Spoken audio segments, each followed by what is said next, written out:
My name is Mr. Buckmaster. I will be teaching your global campus economics in the summertime this year. One of the things you have to do is if you need to contact me, my email is the best way to do it.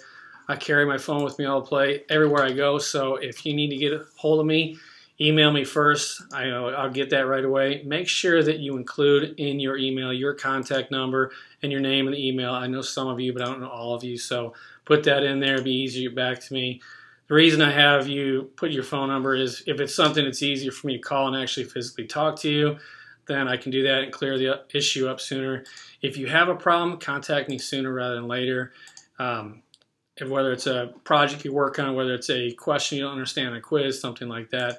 Canvas has the messaging system. Don't use Canvas messaging. Canvas messaging is I got to log onto my phone into Canvas, then I get the message and go back. It's just a whole lot simpler if you email me directly, and that will come to my phone. So if you got any questions on that, email me. In terms of grades, grades will be in Canvas, and this year, for the first time, grades will be linked between Canvas and Skyward. So you'll submit your work into Canvas, I will grade it in Canvas, and then it will link up and it'll be transferred over to Skyward. Use Skyward as your official grade in terms of how you're doing for the class, if it's graded, did you get points, how many points you got, or if you have a 0 and you've not turned it in yet. The grades for the course are based on total points.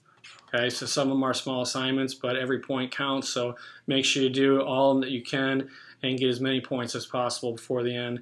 The projects are a higher point total, so that's going to take up a greater percentage of your grade. That's definitely, you got to make sure you get all those in.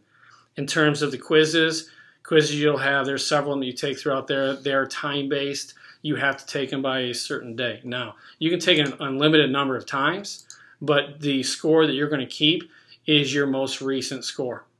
Okay, you can use your notes, you can use the internet, but it's time-based, so you have a very short amount of time. You're not going to have 15-20 minutes to sit there and Google and look up an answer to a question. If you retake them, that's fine, but every time you retake it, you'll have different questions that come out of a general pool.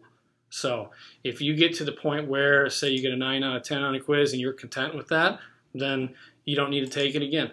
Okay, because the most recent score is going to be the one. If you get a 9 and say, well, I want to get it perfect, the next one you get a 6 out of 10, well, then the 6 is going to be your score. Okay, so things like that. That they have a drop-dead due date of when you have to take them by. Don't wait till that last afternoon, because if you wait till the last afternoon, you may only have time to take it once or twice. So my advice is start early in the week. Make sure you're logging in every day, working towards the quiz.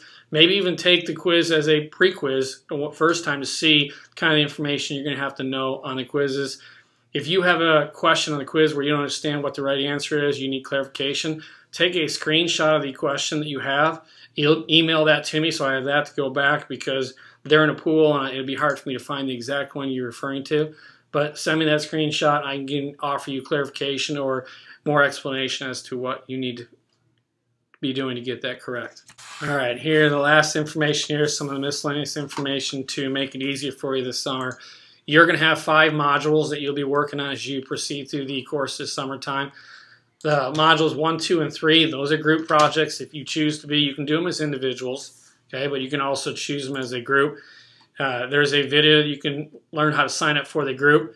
Groups with 3 or less, and in that group, when one person turns it in, it's going to be turned in for the whole entire group. So not, if there's 3 people in a group, not all 3 of you need to enter it in differently and submit your work. Okay, if you're working in a group, then all of you should be working, all of you should be active and contributing to the group. Then module 3 and 4 are individuals, okay, where you do that assignment on your own. Whether you can tell whether it's a group and individual assignment, on the side there's a little G or an I. So just follow the instructions that are in the module as you go through it. Okay, and with every module of 5, there's a project at the end.